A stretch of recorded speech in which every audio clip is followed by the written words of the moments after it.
Shalom, shalom à tous. Shalom. Bienvenue à ce culte spécial, bienvenue à Ministère Bethesda. Nous poursuivons toujours selon le programme de la semaine, ce programme spécial que nous avons commencé. Et le Seigneur a commencé à nous parler de la vocation. Le premier jour, nous avons parlé, vous allez vous rappeler, de rechercher la paix avec tous et la sanctification. C'est dans le cadre de la vocation, nous avons abordé ce thème. Et hier, nous avons parlé de la vocation également, en prenant pour texte de base Jérémie chapitre 1, à partir du verset 5. Et j'aimerais demander à quelqu'un, est-ce que quelqu'un a été béni? Qui a été béni? Amen. Est-ce que cette parole a changé la vie de quelqu'un? Amen. C'est la question, je voulais m'assurer de ça. J'ai besoin de la Bible. J'ai besoin de la Bible. Oui. Je voulais m'assurer de ça. Non, je peux remettre ça. Donne-moi l'autre. Je voulais m'assurer que le partage que nous avons commencé depuis avant-hier est une bénédiction pour quelqu'un. Nous allons ouvrir nos Bibles dans le premier livre de Samuel. 1 Samuel. On va lire à partir du chapitre 16. 1 Samuel chapitre 16. Et nous allons partir au verset, on va dire, au verset 4. Bon, je vous donne le contexte. Dans le contexte, on nous parle de Dieu qui a rejeté Saül. Vous savez, j'aimerais vous dire que si vous êtes qui vous êtes à la position où vous vous trouvez, c'est parce que Dieu a besoin de quelqu'un obligatoirement pour accomplir ce qu'il a besoin d'accomplir. Est-ce que tu peux dire à ton voisin, Dieu collabore? Dieu collabore. J'aimerais que tu répètes parce qu'il y avait des gens qui n'étaient pas avec moi. Est-ce que tu peux dire Dieu collabore? Dieu collabore. Dieu collabore avec nous. Regarde, souvenez-vous de Exode chapitre 3. Lorsque Moïse rencontre Dieu sur la montagne, il dit à Dieu, plutôt Dieu dit à Moïse qu'il est descendu pour délivrer le peuple d'Israël. Mais après, qu'est-ce qu'il dit à Moïse? Il dit, je t'envoie auprès de Pharaon. Et pourtant, Dieu est Dieu, il est souverain. Non, j'aimerais, lève ta main, parce que je vois qu'il y a des gens qui sont déjà fatigués. Lève ta main, s'il vous plaît. Il y a des gens qui commencent à avoir du charme dans les yeux. Dieu collabore. Dieu, j'aimerais même que nous y fassions un tour dans le livre d'Exode. Notez cela aussi, dans Exode chapitre 3. Et on va lire à partir du verset 6. La Bible dit... Il ajouta, je suis le Dieu de ton père, le Dieu d'Abraham, le Dieu d'Isaac et le Dieu de Jacob. Moïse se cacha le visage car il craignait de regarder Dieu. Verset 7, l'Éternel dit, j'ai vu la souffrance de mon peuple qui est en Égypte et j'ai entendu les cris que lui font pousser ses oppresseurs car je connais ses douleurs. Il dit, je suis descendu pour le délivrer de la main des Égyptiens et pour le faire monter dans ce pays, dans un bon et vaste pays, dans un pays où coule le lait et le miel, dans le lieu qu'habitent les Cananéens, les Héthiens, les Amoréens, les Phérésiens, les Éviens et les Jébusiens. Voici les cris d'Israël sont venus jusqu'à moi et j'ai vu l'oppression que leur font souffrir les Égyptiens. Maintenant va, je t'enverrai auprès de Pharaon et tu feras sortir d'Égypte mon peuple, les enfants d'Israël. C'est bizarre, Dieu dit qu'il est le Dieu tout-puissant. Déjà, quand il dit à Moïse qu'il s'appelle l'Éternel, l'Éternel, ça veut dire celui qui est. Amen. Est-ce que quelqu'un comprend? Amen. Exode chapitre 3, verset 14. Il dit, si on te demande, tu dis, je m'appelle, je suis. Donc, c'est celui qui existe par lui-même. Il est tout puissant. Mais bizarrement, vous remarquez que pour accomplir ses desseins sur la terre, il a besoin de la collaboration de chacun d'entre nous. Quelqu'un comprend ça? Amen. Il a eu besoin de la collaboration de Thomas Edison pour que nous puissions avoir l'ampoule électrique. Il a eu besoin de la collaboration des frères Wright pour que nous puissions avoir l'avion qui nous fait gagner du temps, qui nous fait faire 8 heures de vol du Congo à Paris. Est-ce que vous comprenez ça? Amen. 45 minutes de vol de Brazzaville à Pointe-Noire. Il a eu besoin de collaborer avec les frères Wright. La Bible dit dans le livre de Job 32 que l'intelligence vient de l'Esprit de Dieu. Alléluia. Amen. Mais l'Esprit de Dieu a toujours besoin d'un avatar chez qui il implante cette intelligence et pour que ce dernier manifeste la puissance de Dieu sur la terre sous la forme voulue par Dieu. Et la puissance de Dieu n'est pas toujours manifestée selon le regard que nous les chrétiens nous avons. Parce que pour nous la puissance de Dieu c'est seulement quand quelqu'un guérit. Mais lorsqu'il y a un vaccin qui guérit une maladie, c'est la puissance de Dieu également. Amen. Dans 2 Rois chapitre 20, vous voyez, Ésaïe demandait à ce qu'on applique une masse de figues sur le roi Ézéchias. Et le roi Ézéchias guérit, vous voyez que c'est un traitement. Et même les médicaments que vous prenez aujourd'hui, en fait, viennent des plantes. Est-ce que quelqu'un suit ce que je dis? Amen. Donc Dieu a toujours besoin d'un corps. Il a toujours besoin d'un missionnaire. Il a toujours besoin d'un avatar dont il se sert pour déployer quelque chose. Et c'est pourquoi Dieu donne des dons à ceux qu'il envoie. Alléluia. Amen. C'est pourquoi Dieu donne des dons à ceux qu'il envoie. Est-ce que quelqu'un comprend ça? Est-ce que quelqu'un suit ce que je dis? Est-ce que quelqu'un comprend ce que nous sommes en train de dire ici? Dieu aura toujours besoin de toi. C'est pourquoi, et quand il a besoin de toi, pour que tu manifestes ce que tu manifestes, il va t'armer, il va t'investir. Et Dieu, regardez, avant de bâtir une maison, qu'est-ce que vous faites? Vous arrangez à ce que le terrain soit déblayé. Si le terrain est penché, vous l'améliorez. S'il y a de l'herbe, vous débroussaillez, n'est-ce pas? Descends un peu. S'il y a de l'herbe, vous débroussaillez. Est-ce que quelqu'un est avec moi? Amen. Et c'est le même travail que Dieu fait avec nous. Qu'est-ce que Dieu fait? Il appelle Moïse dans Exode chapitre 3 et il l'investit. Il donne à Moïse des signes grâce auxquels les gens auprès de qui il l'envoie croiront en lui. Et vous allez voir que les signes là ne viennent pas de la compétence de Moïse, mais ils viennent de Dieu. Ils viennent de la force de Dieu. Et j'ai beaucoup aimé l'exemple que la sœur Priscille a dit tout à l'heure, lorsque l'apôtre Paul fait un miracle et que les gens le prennent pour un Dieu. Il dit, mais comment pouvez-vous croire que cela vient de nous, que cela vient de notre piété, que cela vient... C'est pour dire que ce que vous manifestez en fait vient de Dieu. Amen. Alléluia. Amen. Donc quand nous repartons dans le livre d'Exode, au chapitre, non, plutôt dans le livre de le 1 Samuel au chapitre 16, nous voyons Dieu donner une consigne parce qu'il veut donner une orientation au peuple. Et si vous êtes là avec votre don, c'est que Dieu veut orienter quelqu'un en passant par votre don. Quelqu'un comprend ça? Amen. Donc j'ai l'impression que vous ne me comprenez pas. Amen. Alléluia. Amen. Ah oui, je suis obligé de m'assurer que vous me compreniez. Un tout petit peu. Donc si vous êtes là où vous êtes, c'est parce que quelqu'un doit être orienté, quelqu'un doit être conduit à Dieu. C'est la raison pour laquelle vous êtes là où vous êtes. Si Dieu a choisi David, c'est parce que Dieu voulait que le peuple soit conduit. Et quand Dieu investit quelqu'un, en réalité le but c'est que le cœur de ceux qui sont conduits aille à Dieu. Amen. Donc Dieu prend David, qu'il trouve meilleur que Saül, parce que d'après lui, David conduira le peuple ou le cœur du peuple vers Dieu. C'est-à-dire David illustrera quelque chose qui poussera au peuple d'adorer Dieu. Amen. C'est pourquoi, dis avec moi l'exemplarité. L'exemplarité. Lorsque Dieu vous appelle, vous devenez exemplaire. Dans le livre d'Exode, après que Moïse ait reçu sa mission, Dieu lui dit, j'envoie ton frère à ta rencontre. Lorsque Moïse décide de partir avec sa femme et ses 2 enfants, de partir en Égypte, la Bible dit que pendant la nuit, l'Esprit de l'Éternel cherchait à le faire mourir. Pourquoi? Parce que son enfant n'avait pas été circoncis. Est-ce que vous voyez ce que je veux dire? C'est-à-dire, Dieu, quand il t'envoie, il veut que toi, tu sois exemplaire. Il veut que toi, tu serves de leçon. Voilà pourquoi, par exemple, quand je te dis sois à l'heure, tu dois comprendre pourquoi tu dois être à l'heure. Est-ce que vous comprenez ça? Amen. Lorsque je vous dis si vous voulez que les gens soient libéraux, vous aussi soyez libéral. Vous qui êtes devant, soyez libéral. Vous voulez que les gens jeûnent, vous jeûnez. Vous voulez que les gens prient, priez plus que tout le monde. Donc Dieu envoie quelqu'un. Dieu n'aime pas les mauvais missionnaires. Il n'aime pas les missionnaires maladroits. Pourquoi il rejette Saül? 1 Samuel chapitre 16, premier verset, l'Éternel dit à Samuel, quand cesseras-tu de pleurer sur Saül? Je l'ai rejeté afin qu'il ne règne plus sur mon peuple. Remplis ta corne d'huile et va, je t'enverrai chez Isaïe, Bethlémite, car j'ai vu parmi ses fils celui que je désire pour roi. Pourquoi il rejette Saül? Parce que Saül n'est pas obéissant. Saül est profane. Et il n'a pas un cœur qui est attaché à Dieu. Donc une chose que Dieu recherche chez les personnes qu'il envoie, c'est un cœur qui est amoureux de Dieu. Et je vous ai déjà fait remarquer une chose. Quand vous voyez la vie de Saül et la vie de David, vous allez remarquer que David a plus déconné que Saül. Amen. Mais Dieu, vous avez l'impression qu'il aimait beaucoup plus David. Amen. Pourquoi? Pour une raison, une seule. La passion que David avait pour Dieu. Amen. Est-ce que quelqu'un comprend ça?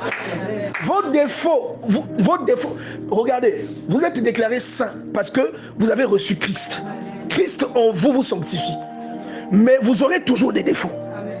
Vous comprenez ça? Vous aurez toujours des défauts.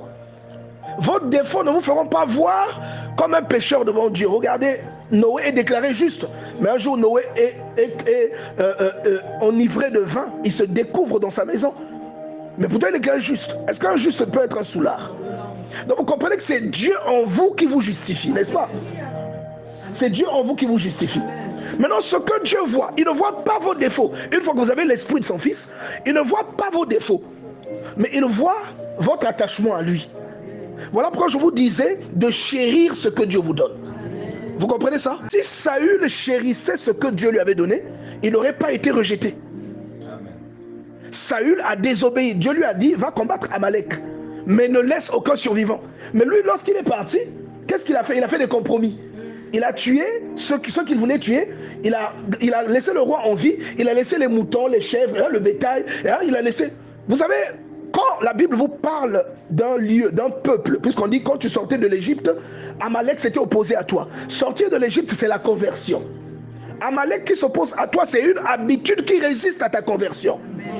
Vous comprenez?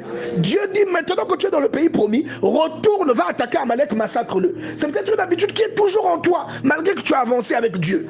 L'habitude est toujours là. Parfois c'est la rancune. C'est toujours là. Dieu te dit maintenant va faire la guerre à cette habitude. Parce que là maintenant il te consacre. Va faire la guerre à cette habitude. Lui il va à Amalek. C'est comme s'il dit, Nadi, prends tes armes, rentre dans son programme de prière, va dans le village qu'on appelle le cœur. Va combattre un ennemi qu'on appelle la rancune. C'est ça, va combattre Amalek. Pas littéralement, ça c'est vraiment dans l'analogie, dans l'allégorie, pardon. Mais sinon, littéraire, c'est aller combattre un peuple, aller éliminer des gens qui étaient leurs ennemis. Mais derrière chaque récit, il y a un enseignement que Dieu donne. Vous comprenez? Donc, lorsqu'il va maintenant pour combattre Amalek, on lui avait dit, tue le roi. C'est comme si on te dit, tue la cause pour laquelle tu es rancunière. Mais toi, la cause, tu tues tout, mais tu gardes la cause. Mais le meilleur moyen de ramener quelque chose, c'est de garder la racine, n'est-ce pas? Donc quand Dieu a vu ça, il a dit à Saül, mais tu n'es pas sérieux. Samuel est venu, Samuel a pris lui-même l'épée, il a tué le roi des Amalécites. Il a dit, tu as désobéi à Dieu. Première faute. Une autre faute, on lui a dit, va te préparer pour la bataille, je vais venir offrir le sacrifice. Qu'est-ce que lui il fait? Il attend, Samuel ne venait pas, il s'est substitué lui-même en prêtre. Il allait offrir le sacrifice. Et quand Samuel est arrivé, il dit, qu'est-ce que tu as fait? Oh non, le peuple me menaçait. Il fallait qu'il dise, Dieu te rejette. Parce que ce que tu as fait, c'est un blasphème. Tu n'as pas le droit de le faire. Tu n'es pas prêtre. Est-ce que vous comprenez ça? Tu n'es pas appelé à faire cela. Donc Dieu a besoin des personnes qui sont passionnées. On voit David. Regardez Saül lorsque il commet le péché et que Dieu le rejette. Il ne se répond pas. Il va chercher quelqu'un qui évoque les morts pour pouvoir parler à l'esprit de Samuel qui est mort. Mais David, quand il commet un péché, qu'est-ce qu'il fait? Il va auprès de Dieu. Va lire le psaume 51. Il va pleurer auprès de Dieu, s'il te plaît. Il dit même à Dieu, tape-moi seulement, ne laisse pas que les hommes me tapent. Je veux que toi tu me tapes, parce que toi tu sais avoir pitié des gens. Il avait un cœur qui aime Dieu.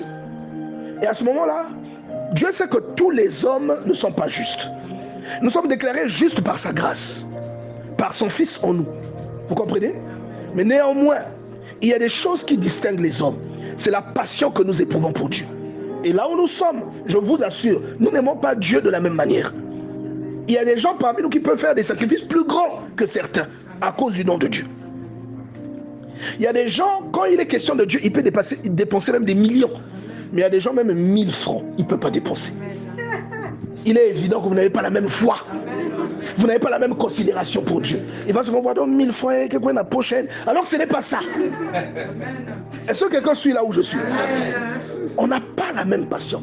Il y a des gens, ils préfèrent, regardez, ils préfèrent se mettre financièrement en danger pour honorer Dieu. Mais on a dit, il dira non, je serai en danger. Non, Dieu lui-même il sait. Vous n'aimez pas Dieu pareillement. Pourtant il dit ça dans la Bible, hein. C'est écrit dans la Bible que c'est comme ça qu'il faut faire. Vous n'aimez pas Dieu pareillement. Ésaïe chapitre 58. Si tu prends ta substance, je dis à la dernière ressource qui te reste, tu la donnes à celui qui manque. Tu donnes un asile à celui qui n'a pas de maison. Tu donnes le dernier morceau du pain. Il dit, le soleil poindra sur ta vie. Et les tiens rebâtiront leur ciel. Donc on te dit que la dernière ressource là, tu la donnes. En fait, Dieu te bénit. Mais il y a des gens qui ne peuvent pas faire ça. Donc vous n'avez pas la même conviction. Et c'est ça parfois qui amène la distinction entre différents types de croyants. Et Dieu a vu David, il a préféré David. Il a vu vers quoi le cœur de David était tourné. Est-ce que vous comprenez ça? Je vais revenir sur un fait. Vous voyez que c'est dans 1 Samuel 16 qu'on vient consacrer David. Mais vous voyez aussi que dans le psaume 139, David dit que Dieu était son Dieu depuis longtemps. C'est-à-dire depuis le ventre de sa mère, Dieu le connaissait. Est-ce que vous voyez? David dans le livre des psaumes dit, depuis le sein de ma mère, tu as été mon Dieu. Vous voyez ça? L'apôtre Paul dit la même chose. Pourtant c'est Ananias qui le consacre dans Actes des Apôtres chapitre 9. Mais il dit, quand il a plu à celui qui m'avait mis à l'écart depuis le sein de ma mère de m'appeler au ministère, je ne consultais ni la chair ni le sang, j'allais directement, il dit, je n'ai pas consulté les apôtres, je suis allé directement en Arabie. Donc on parle de quelqu'un qui vient d'être consacré, mais qui dit que c'est depuis dans le ventre de sa mère. Donc j'aimerais dire à quelqu'un qui sait qu'il a un appel, ton appel n'a pas commencé aujourd'hui. Je vous l'ai dit depuis hier, ton appel n'a pas commencé quand l'esprit s'est réveillé en toi. L'esprit a été déjà là. Tu es né avec.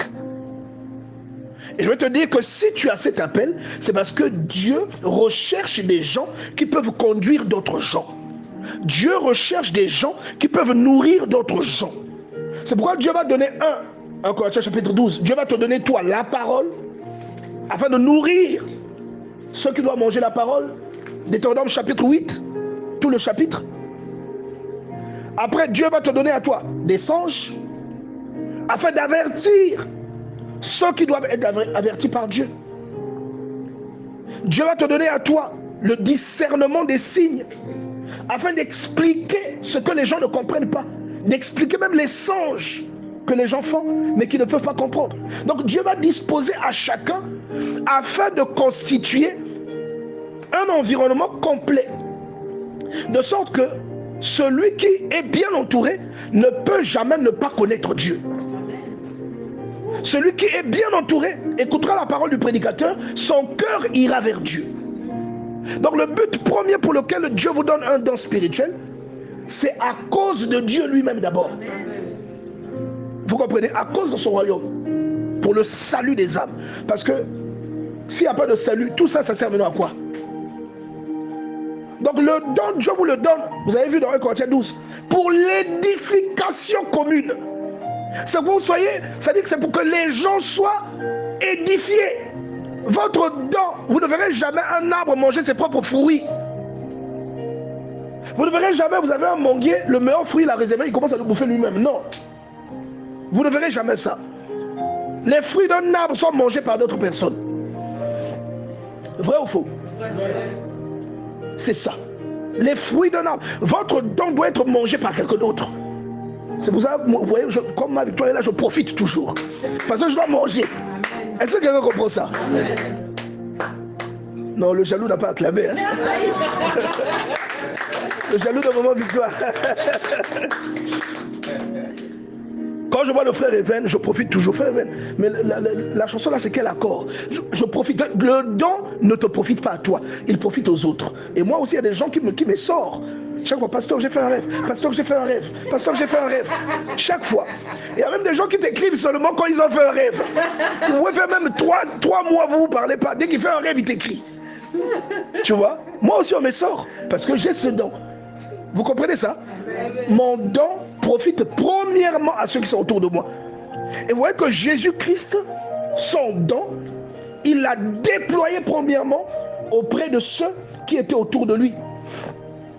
Vous lisez l'évangile de Luc. On va aller dans l'évangile de Luc. Luc chapitre 8. Si ma mémoire est bonne. Verset 1. Je vais lire.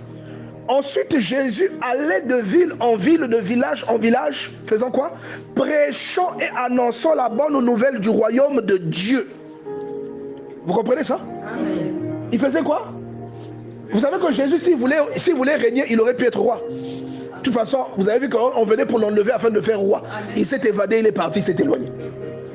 Il n'utilisait pas ses dons pour avoir les meilleures femmes. Hein? Non, moi j'aurais une vraie vraie chérie. Non. Oh non, là, moi maintenant, je vais devenir le meilleur ami d'Hérode. Je vais faire un coup d'état. Non. Il servait le royaume.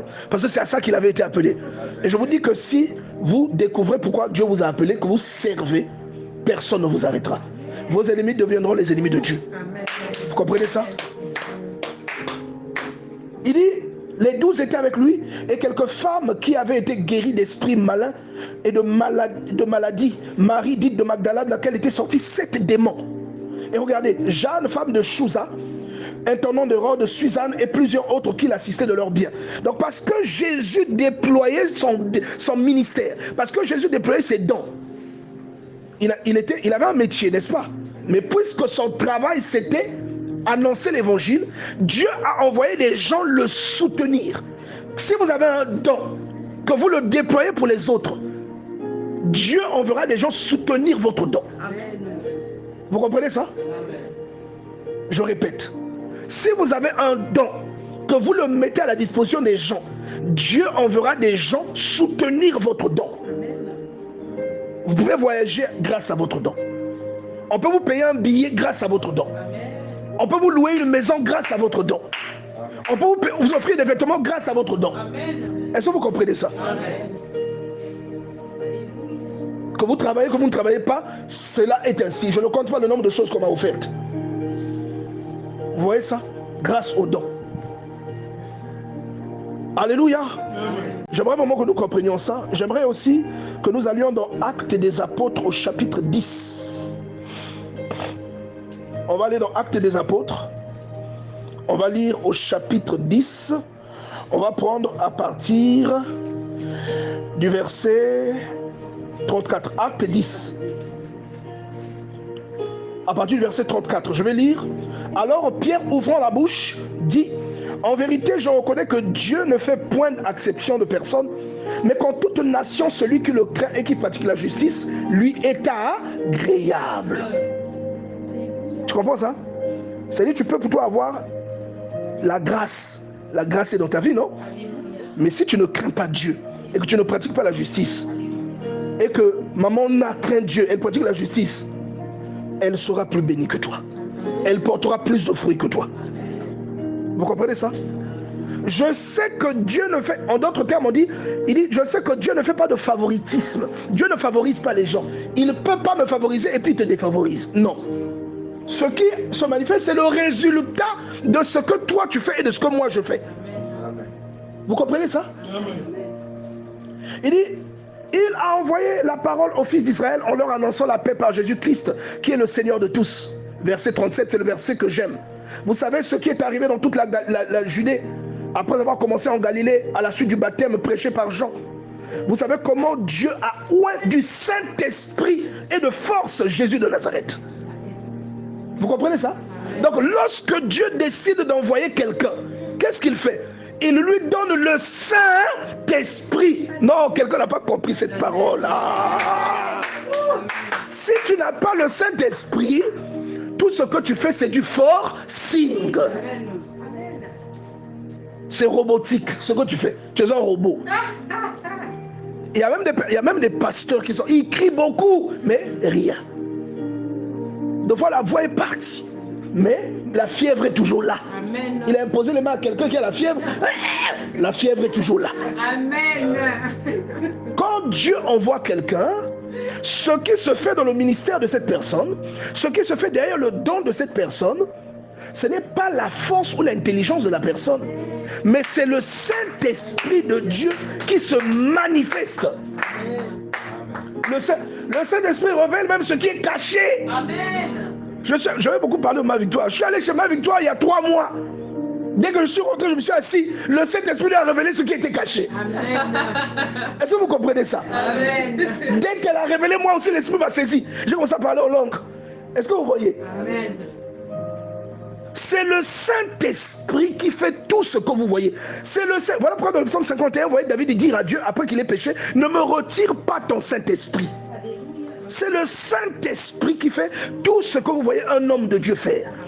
Et c'est le Saint-Esprit qui amène toute la grâce et toutes les ouvertures que vous pouvez remarquer chez un homme de Dieu, ou chez une femme de Dieu, ou chez une personne qui craint Dieu. Une bénédiction sans précédent que vous aurez remarqué chez par exemple, ce monsieur. C'est le Saint-Esprit de Dieu qui a occasionné ça. Et l'avantage, c'est que quand vous avez le Saint-Esprit, cela peut se propager autour de vous. Il va vous impacter, impacter vos familles, impacter vos enfants, impacter votre conjoint. Tout le monde est impacté. Est-ce que quelqu'un comprend ça? Vous savez comment Dieu a oint du Saint-Esprit et de force Jésus de Nazareth. Vous comprenez par là que lorsque Jésus arrive, qu'il prend sa salive, qu'il met dans la bouche de quelqu'un, il dit Ephata. Vous comprenez que c'est en fait le Saint-Esprit qui opère. Amen. Donc le Saint-Esprit là n'agit pas seulement comme toi tu crois. Parce que tu lis pas bien la Bible. Toi tu crois qu'il faut seulement imposer les mains à quelqu'un. Le Saint-Esprit aussi peut prendre la salive, faire la boue, frotter sur les yeux d'un aveugle. Le Saint-Esprit aussi prend la salive, mettre dans les oreilles d'un sourd. Jésus l'a fait. Toi, si moi je fais ça ici, tu vas dire non, ça c'est des pratiques. Amen. C'est la vérité, pasteur. Alléluia. Amen. Le Saint-Esprit peut aussi utiliser les feuilles de figue. Prenez une masse de figues, appliquez sur les ulcères du roi. Ézéchias s'est guéri. Le Saint-Esprit peut aussi te dire, va dans cette rivière, plonge, sors, tu seras guéri. Le Saint-Esprit peut faire ça. Il est multidirectionnel, multiservice. Vous comprenez ça? C'est le Saint-Esprit. Beaucoup d'entre nous, nous avons le limité. Mais c'est de l'ignorance que de limiter l'Esprit de Dieu. Parce que si on ne nous avait pas mis les exemples où les ossements d'Élisée ressuscitent un cadavre, je vous garantis que personne n'aurait cru que les ossements, il y a que squelette, moukouillou, on aurait cru ça. On dit qu'ils partaient enterrer quelqu'un, la guerre a éclaté, et c'est là aussi la bénédiction de la vie de quelqu'un qui a un don. Quand vous avez un don, que l'Esprit de Dieu est en vous, vous êtes ce qu'on appelle oint. Vous êtes oint. Vous avez une onction. Est-ce que vous comprenez ça? Vous êtes oint. Toi, tu entends oint là, tu t'imagines que c'est un bonhomme. Non. Oint là, ça veut dire que il y avait un rituel que l'on faisait où on prenait de l'huile pour verser sur la tête de quelqu'un. Vous comprenez ça? Pour dire que la personne là était consacrée à Dieu. Vous êtes oint. Quand vous êtes consacré, vous allez voir que même vos vêtements sont consacrés. Quand vous êtes consacré, vous allez voir que là où vous vous asseyez, quelqu'un peut s'asseoir là et guérir. Quand vous lisez le livre de Lévitique, la Bible nous parle de l'indisposition de la femme, qui est une source d'impureté. Et il dit que là où la femme s'assoit, celle qui est indisposée, si un homme va s'asseoir, si quelqu'un va s'asseoir, la personne là sera impure. Ça c'est le côté, ça c'est le revers de l'autre côté que l'onction. Je ne sais pas si vous comprenez ce que je veux dire. Autant le flux qui est dans une femme peut rendre quelqu'un impur, autant le flux de l'Esprit de Dieu dans un homme, une personne consacrée, peut rendre pur. C'est-à-dire tout ce qui touche à ce flux, tout ce qui touche à quelqu'un qui a le flux de Dieu en lui est purifié. Les vêtements sont purifiés. C'est pour ça que vous voyez les vêtements de Paul guérir des malades. Alléluia. Vous voyez les linges dont il s'est servi pour s'essuyer le visage, on applique à quelqu'un qui a un démon, le démon sort. Est-ce que le vêtement là, c'est quoi? C'est juste un vêtement. Mais il a été en contact avec une onction contenue dans quelqu'un. Dieu va plus loin. L'apôtre Pierre, quand il marche, il y avait tellement de foule. Les gens disaient, je me mets là où son ombre va passer. Là où il passe, là où l'ombre passe, la personne guérit. L'onction peut faire des choses incroyables. Amen. Donc, c'est pourquoi vous voyez comment Dieu est sévère quand il appelle quelqu'un. On te donne un potentiel comme ça, toi tu vas dans les bars. Tu bois le whisky. Alléluia. Je ne veux pas de polémique parce que nous savons tous que ce n'est pas boire de l'alcool qui est un péché. Parce que la Bible dit, Jean est venu buvant et ne buvant, ne mangeant. Vous dites, il a un démon, le fils de l'homme vient mangeant et buvant. Vous dites, c'est un mangeur et un buveur. Quand on dit mangeant et buvant, ce n'est pas le jus. Donc, ce n'est pas boire en tant que tel. Vous le savez, vous avez déjà compris. C'est l'ivrognerie, l'abus en toute chose. Tout comme dans le manger, ce n'est pas un péché, mais c'est la gloutonnerie qui est un péché. D'accord? Donc je ne veux pas que quelqu'un qui va écouter va dire, ah non, le pasteur a dit non. Mais quand même, on dit les mieux, ce n'est pas au roi de boire des liqueurs fortes. Ce n'est pas au roi de boire du vin. Est-ce que vous comprenez ça? Et ça, nous verrons ça le samedi. Il y a un degré de consécration qui te pousse à te préserver de certaines choses. il y a un degré de consécration, même l'alcool, tu ne touches plus. Est-ce que quelqu'un comprend ça? Et vous voyez ces illustrations chez Jean-Baptiste, vous voyez ça par exemple chez certains personnages. Vous voyez celui qui a le Nazaréen, on verra ça le samedi, on dit qu'il ne peut plus manger ou boire quelque chose qui vient de la vigne, depuis le pépin jusqu'au fruit. Donc il y a des choses avec lesquelles Dieu ne négocie pas. Alléluia. Donc vous voyez, c'est cela. Une personne qui a un flux de la part de Dieu est une personne qui bénit autour de lui. De même que, parce que pourquoi est-ce que, je fais une parenthèse, pourquoi est-ce que par exemple on dit que le flux de la femme menstruelle là, que ça souille? Pourquoi? Vous savez pourquoi? Parce que ça vient de quelque chose qui est mort. Amen. Amen. Amen. Est-ce que vous comprenez ça? Amen. Le flux, après 28 jours là, c'est quelque chose qui est mort, qui se décape. Il n'y a pas eu fécondation. Dans la paroi utérine là, il y a quelque chose qui se décape et qui coule sous la forme d'un sang. C'est pas ça? C'est ça. Quelque chose qui est mort souille. Vous verrez le samedi quand on parlera du Nazaréen, vous verrez que celui qui est consacré à Dieu ne peut pas toucher un mort. Parce que le mort souille. Donc quelque chose qui est mort souille. C'est pourquoi on vous dit que le flux menstruel souille. Mais il n'y a pas que le flux menstruel. Dans la Bible, on nous parle de l'écoulement séminal chez les hommes. Il dit qu'un homme qui a un accident nocturne, donc on parle d'un homme qui fait un mauvais rêve, après il mouille ses sous-vêtements. Il dit il sera impur. Est-ce que vous comprenez ça? Il sera impur, il doit se laver avec de l'eau. Vous voyez ce que je suis en train de dire là? Donc Dieu, vous comprenez pourquoi il est sévère avec vous. Toi tu as reçu l'onction, voilà, tu vas faire n'importe quoi. Tu vas t'exposer à de la pornographie. Tu vas t'exposer à des choses qui souillent ton onction. Dieu a besoin des missionnés qui le craignent et qui l'aiment de tout leur cœur. Est-ce que quelqu'un comprend cela? Dieu a besoin des personnes qui le craignent et qui lui sont soumis. C'est-à-dire, ils n'ont pas peur de lui, mais ils le craignent. Et ils éprouvent de l'admiration, de la dévotion. Je ne sais même pas quel est le terme que je vais utiliser, de la passion pour Dieu. De la passion. Ce sont des cœurs comme ça que Dieu recherche. Et Jésus nous le signale. Dans l'évangile de Jean au chapitre 4, vers le verset 23, il le dit. L'heure vient où? Elle est déjà venue où? En esprit. Car ce sont là les adorateurs que le Père recherche. Vous voyez ça? Dieu a besoin des passionnés. Vous avez été appelé, David était un passionné. Regardez le nombre de chansons qu'il a composées pour Dieu. Regardez le nombre de chansons que Salomon a composées pour les femmes. Le cantique de cantique, c'est pas un homme et une femme. C'est des déclarations d'un homme à une femme ou d'une femme à un homme. Bon, après, quand même, les gens viennent te dire, non, en fait, il faut comprendre, c'est une analogie de l'Église et de Dieu. Non, laisse d'abord ça, c'est d'abord que tu es belle, ma bien-aimée, je ne sais pas quoi c'est là, j'arrive. Non, mais il te dit des choses incroyables, Salomon. Hein? Oh, mon bien-aimé, où es-tu? Viens boire à ma source. Hein? Oh, la rosée a mouillé ma tête. Vous comprenez pas quand vous lisez ça? Hein? Oh, ma bien-aimée, j'arrive, je m'approche. Je tiens les deux montagnes. De quelle montagne on parle? Pourquoi les montagnes, il y en a deux? Hein? Et il était malin, Salomon là, il était intelligent. Parce qu'il te décrit des choses, tu crois qu'on te parle de montagne alors qu'il parle d'autre chose. Oh non, laisse-moi boire à ta source, ma bien-aimée. Il boit quoi? À quelle source? Quelqu'un comprend ça? Vous croyez aussi qu'il est dans une source en train de boire l'eau, alors qu'il t'emmène loin, toi tu es désaxé. Maintenant, regardez le nombre de chansons que David a écrites. Sur les 150 psaumes, David en a 89, je crois, si ma mémoire est bonne. Regardez le nombre de chansons qu'il a écrites pour Dieu. Il est passionné. Dieu va toujours choisir quelqu'un qui a des défauts, comme David, mais qui est passionné par lui. Parce que ce qui compte pour Dieu, ce ne sont pas tes défauts. Il n'est pas surpris. Tu es un pécheur. Il n'est pas surpris. C'est pourquoi il a tout fait pour donner sa vie. Il n'est pas surpris par tes erreurs. Mais il admire ta passion.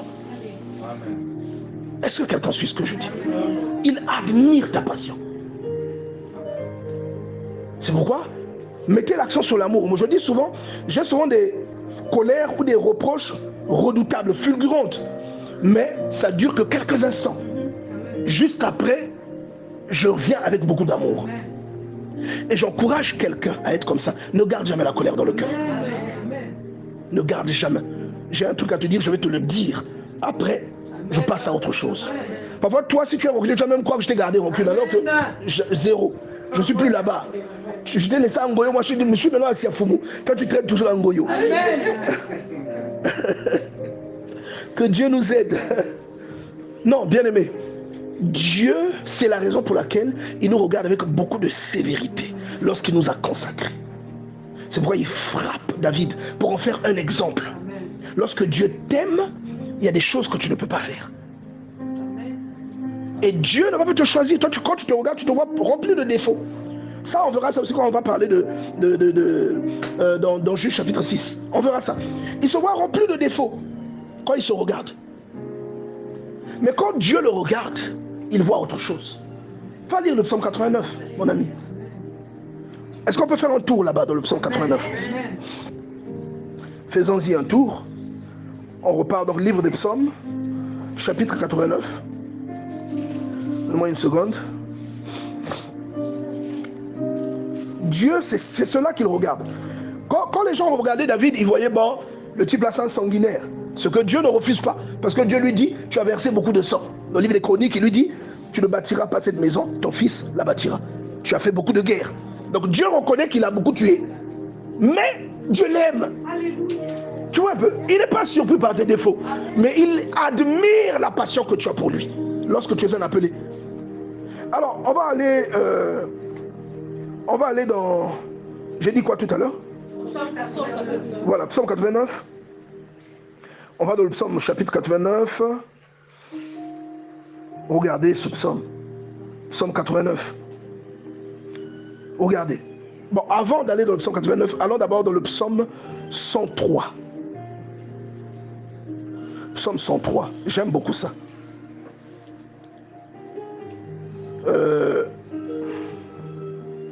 Donnez-moi, non, qu'est-ce que je raconte? Psaume 131. Excusez-moi. Lisons le psaume 131. Regardez. Regardez le cœur que Dieu aime. Dieu aime un cœur humble. Il dit, Éternel, je n'ai ni un cœur qui s'enfle. Est-ce que vous comprenez? Ni des regards hautains. Je ne m'occupe pas des choses trop grandes ou trop élevées pour moi. Loin de là.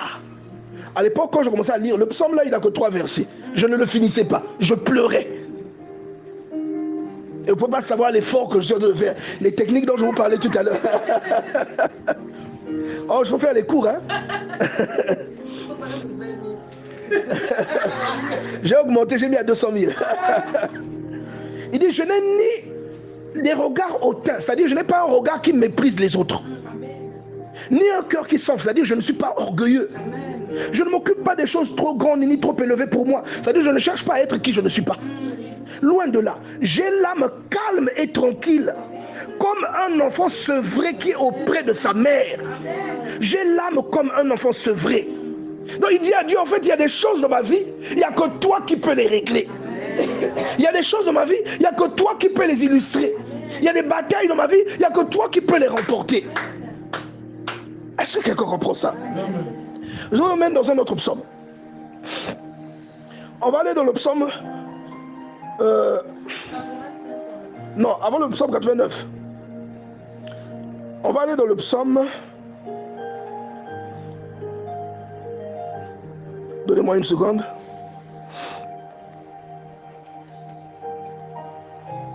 Voilà. On va aller donc dans le psaume 132. La Bible dit, au verset 1, « Éternel, souviens-toi de David, de toutes ses peines. » Et vous savez que ça, c'est pas David qui a écrit ça. Hein? C'est quelqu'un qui a le témoignage de David. En regardant David, il a parlé de David. Il dit, souviens-toi de David. Il a vu les sacrifices de David. On n'a pas dit ça de Saül, hein? On a dit ça de David. En fait, nous devons, vous comprenez quand vous lisez ça, pourquoi Dieu l'a choisi. Et nous devons être comme ça, disposés, justes. On lui reprochait même, il dit, tu aimes même tes ennemis. On le lui reprochait. Il était en avance. Il dit, souviens-toi de David et de toutes ses peines. Il jura à l'Éternel. Il fit un vœu au puissant de Jacob. Je n'entrerai pas dans la tente où j'habite. Je ne monterai pas sur le lit où je repose. Qui peut faire ce serment-là? C'est-à-dire, Lise, tu dis, moi, tant qu'on ne bâtira pas le temple Bethesda, je ne dormirai plus sur le lit. Qui veut? Bon, lui, c'est un homme que Dieu a élevé, mais il va prendre un engagement pour Dieu. Tu as vu ça où? Maintenant, quel genre de cœur il a? Bon, maintenant, quand il fait une erreur, est-ce que tu crois que Dieu va le frapper comme il a frappé Saül? Ils n'ont pas le même amour pour Dieu. Ils n'ont pas le même intérêt pour Dieu. Dieu recherche des cœurs disposés. Il recherche des cœurs passionnés. Il recherche des cœurs amoureux. Il rejette ceux qui font son travail avec négligence. Alléluia. La Bible dit, maudit quiconque fait l'œuvre de l'Éternel avec négligence. Maudit celui qui retire sa main du carnage. Dieu aime ceux qui font le travail de Dieu avec zèle. S'il t'a donné le don, tu n'as plus besoin de poser la question à quelqu'un. Tu es appelé. Et il dit même que même toi tu es appelé, nous sommes appelés. Malgré tout, il y a peu d'ouvriers. Priez le maître de la moisson afin qu'il envoie d'autres ouvriers. Donc malgré tel que nous sommes là, les gens disent, maintenant beaucoup de pasteurs, on est toujours peu. Quelqu'un comprend ça? Il jura à l'Éternel, il fit ce vœu au puissant de Jacob. Je n'entrerai pas dans la tente où j'habite. C'est-à-dire, quand tu es en train de dire ça, toi-même, tu sais que si tu peux, tu es l'endailler. Oh, tu es en train de mentir à Dieu, Seigneur.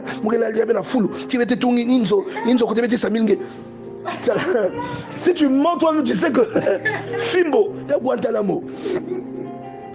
je ne donnerai ni sommeil à mes yeux, ni assoupissement à mes paupières, jusqu'à ce que j'ai trouvé un lieu pour l'Éternel, une demeure pour le puissant de Jacob. Est-ce que vous voyez jusqu'à quel degré? Regardez maintenant l'amour que Dieu lui témoigne. Dieu lui dit, et c'est la suite de ça justement, de ce témoignage, psaume 89. Dieu lui fait ce témoignage. Vous trouvez ça aussi dans le premier livre de Samuel. Alors que David donne cette intention à Nathan, Dieu parle à Nathan dans une vision, il dit, va voir David. Il dit, regardez, il dit, on va lire le psaume 89 à partir du verset 20.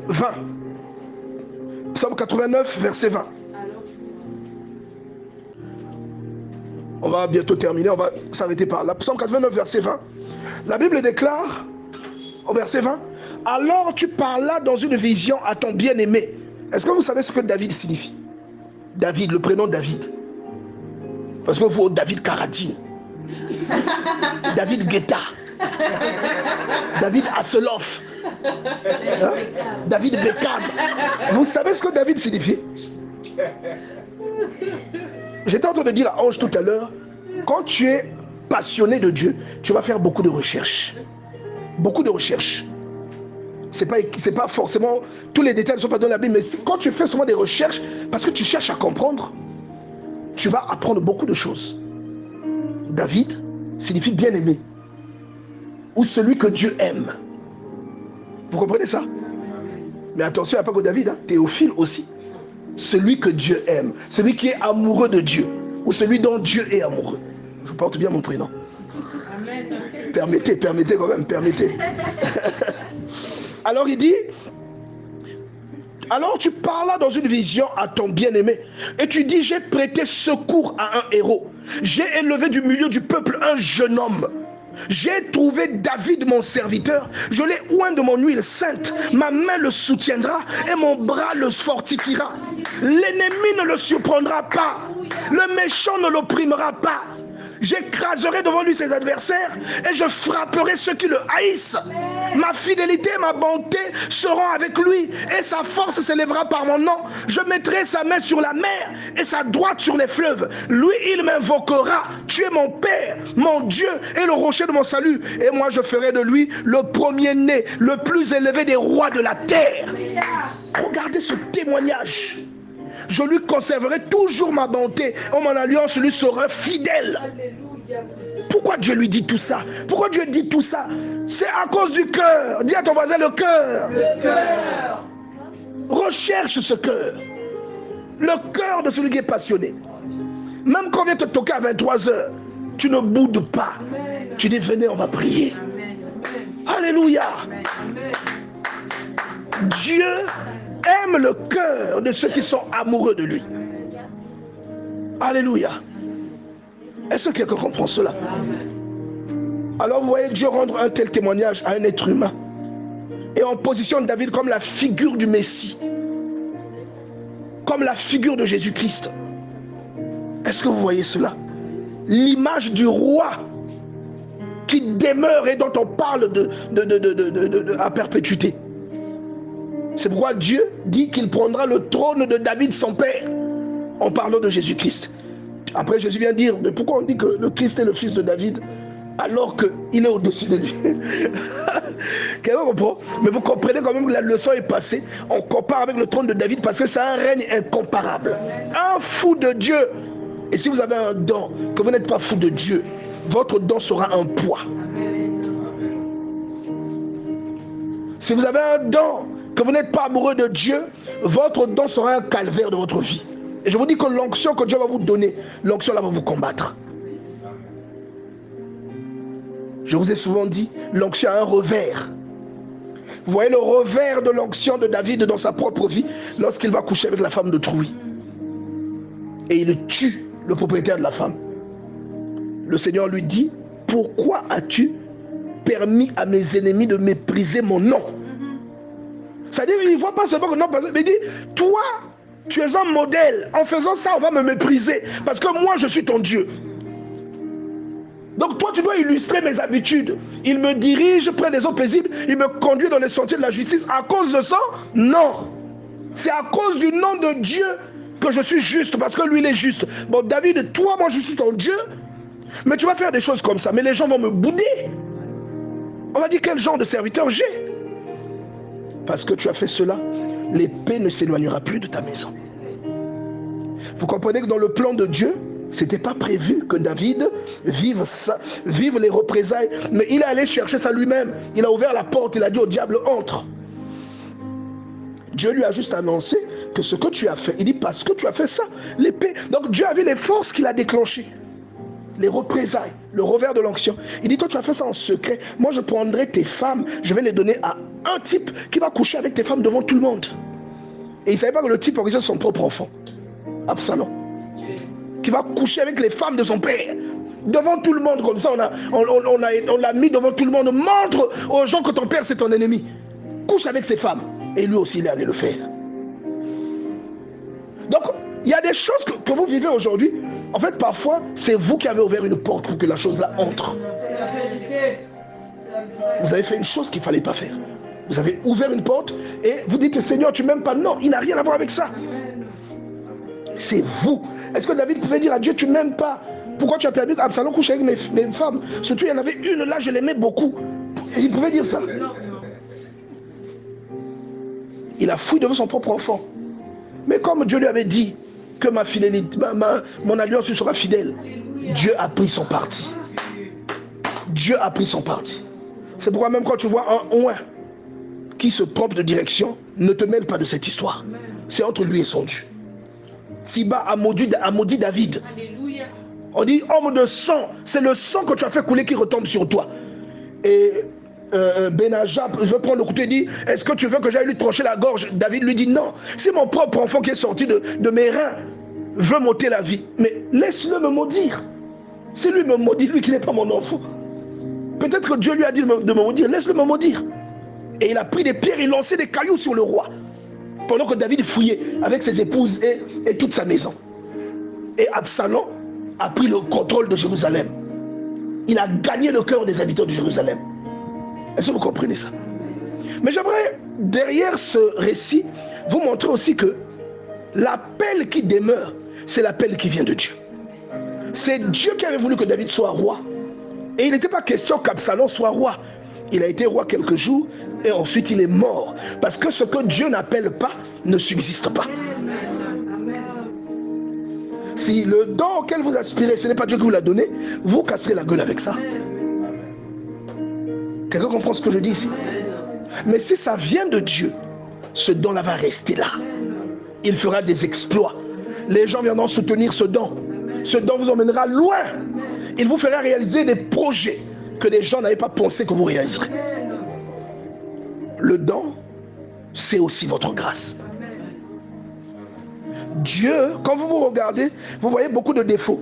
Mais Dieu ne prend pas garde à l'apparence. Est-ce que quelqu'un comprend cela? Dieu ne prend pas garde à l'apparence de quelqu'un. Quand vous lisez un Samuel chapitre 16, lorsque Samuel arrive, c'est un homme de Dieu, hein, mais quand il voit Eliab, le type est tellement balèze que quand il le voit, il dit c'est sûrement lui. Les gens vont vous sous-estimer. Oh, pasteur précis, moi il y a un Dieu. Quelqu'un avec moi? Moi il y a un Dieu. Oh, ma victoire. Dans ma victoire, vous avez un Dieu. Il Krishna est même pasteur. Ça c'est que le Dieu qui a appelé Nadi. Même Nadi, on va vous critiquer. C'est la vérité. Mais vous, tel que vous vous voyez, des fois vous allez vous-même vous critiquer. Mais tel que vous voyez, ce n'est pas comme ça que Dieu vous voit. Dieu, en vous regardant, voit ce qu'il a déposé en vous. Vous voyez ce que vous voyez là. Mais Dieu voit ce qu'il a déposé. Vous voyez ça? Quand il voit Eliab, il dit, c'est sûrement lui. Dieu lui dit, non, toi tu prends garde, vous les hommes, vous regardez ce qui frappe à l'œil. Mais moi je regarde le cœur. Shama passe là, c'est pas lui. Un autre, tous les 7 passent, c'était pas eux. Samuel ne comprend plus rien. Ah, tu es sûr que c'est ça là? Mais parce que David était un petit enfant. Son père ne pouvait jamais calculer que le roi c'est lui. Il a des gaillards qui sont là, des Ibopolo qui sont là. Il ne peut pas calculer que c'est le petit bonhomme là qui surveille les troupeaux. Et il dit, il y a encore le plus petit, mais il surveille les troupeaux. Il dit, allez le chercher. Et dès que David arrive, la Bible dit, Dieu a dit à Samuel, lève-toi pour lui, oins-le, parce que c'est lui. C'était un jeune homme, un petit enfant. On dit qu'il était beau. Il avait des beaux yeux. Un peu comme moi. Alléluia. Les jaloux ont bougé la tête. Hein?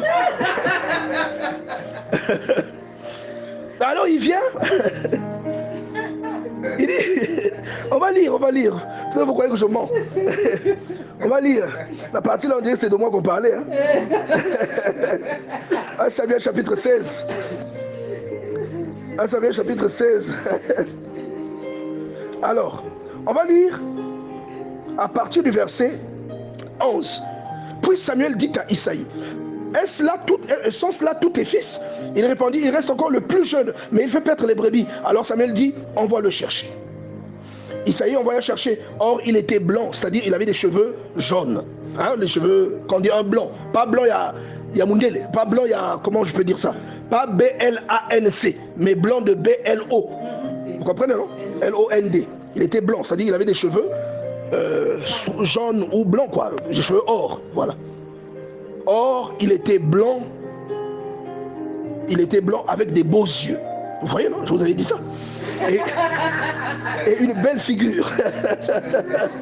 L'Éternel dit à Samuel, lève-toi, oins-le, car c'est lui. Samuel prit la corne d'huile et l'oignit. Regardez, quand Dieu a dit qu'on va vous oindre, quand Dieu a dit qu'il vous a appelé, même quand les hommes vont se dresser, vous serez oint. Amen. Même quand les hommes vont vous tourner le dos, vous critiquer, ça ne va pas enlever votre onction. Amen.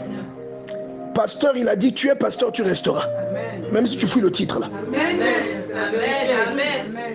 Est-ce que quelqu'un comprend ça? Amen. Amen. Que Dieu nous aide à comprendre de quoi il est question ici. Donc je vais récapituler pour clôturer ce thème, pour clôturer la journée d'aujourd'hui. Lorsque Dieu appelle quelqu'un, c'est premièrement pour le royaume de Dieu. Dieu vous appelle. Lorsque vous avez un don, ça veut dire que vous avez un appel. Vous avez une vocation. On n'a pas de don par hasard. On n'a pas de don pour s'asseoir et vendre au marché. Non. On a un don pour l'exercer. Normalement, votre don doit vous bénir plus que votre travail, plus que votre emploi. Parce que votre don, c'est ce pourquoi vous êtes né. C'est la raison pour laquelle Dieu vous a envoyé sur la terre. Pour le don que vous avez. Comprenez ça? S'il y a des choses que vous n'avez pas encore réalisées alors que vous avez un don, que vous avez utilisé ce don pendant des années, ça veut dire que vous avez utilisé ce don avec beaucoup de négligence. vous n'avez pas été très sérieux avec le don. Parce que quand vous êtes sérieux avec le don, Dieu est fidèle à sa parole. Vous allez voir que ce don va vous servir d'ascenseur. La Bible dit, lorsque tu vois quelqu'un d'habile dans son ouvrage, sa place est auprès des rois. C'est-à-dire celui qui fait bien le travail qu'on lui confie, il côtoie les rois. C'est pourquoi chéris ton don. Alléluia. Donc la raison pour laquelle Dieu te donne le don, c'est pour que des cœurs connaissent Dieu. C'est pour que des cœurs soient orientés. Dieu a rejeté Saül, pourquoi? Parce que Saül était un mauvais conducteur. Il avait une vocation, il avait un ministère, mais il l'utilisait mal. Il faisait ce qui n'était pas dans son couloir. Il est roi, il a l'onction royale, lui il va faire le sacrifice alors que c'est au prêtre de faire ça. Dieu lui a dit, je te rejette. On lui dit, va tuer Amalek, massacre tout le monde. Lui il va, il épargne. C'est comme si on dit, Dieu, laisse un peu le bœuf. Oh oui, j'ai laissé le péché, mais toujours moi turbo et zangaté. Vous voyez ça? C'est ça. C'est ça. Et deuxièmement, lorsque vous êtes consacré, ça ne dépend pas de vous. Ce ne sont pas vos efforts. C'est le Saint-Esprit en vous qui manifeste ce que vous manifestez. Vous voyez ça? C'est le Saint-Esprit en vous qui manifeste, qui dégage ce que vous dégagez. Le Saint-Esprit. Donc lorsque vous voyez les paroles de connaissance qui sortent avec des dates précises, c'est le Saint-Esprit de Dieu, ce n'est pas la personne. Et ce Saint-Esprit en vous fait de vous automatiquement source de bénédiction. Le fait que vous soyez loin, lorsque vous allez dans un lieu, s'il y a un captif, le captif là doit être délivré. Même quand vous n'êtes pas au courant. Dieu détruit quelque chose. Alléluia. Parce que vous êtes loin. Est-ce que vous suivez ça? Et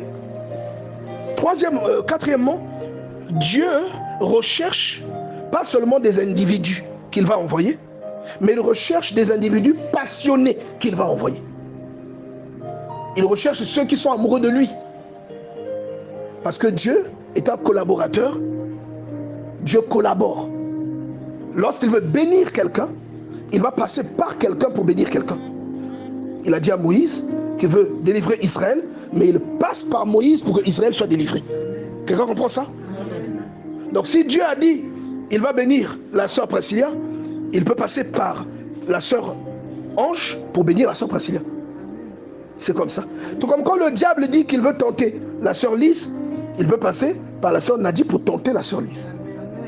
Que ce soit Dieu, que ce soit le diable, pour interagir ici, ils utilisent toujours un avatar. Ils utilisent toujours quelqu'un. Du temps de Noé, il a utilisé Noé pour alerter les gens. Du temps d'Abraham, jusqu'à aujourd'hui, ce qu'Abraham a fait, ce pourquoi il était appelé, nous en ressentons les conséquences. Parce que la foi d'Abraham, nous l'avons, et nous sommes par conséquent héritiers de sa promesse. Vous voyez ça? Lorsque vous êtes loin, par l'Esprit de Dieu, il y a un flux sur vous. Ce flux-là, il ne vient pas de ce qui est mort comme chez la femme.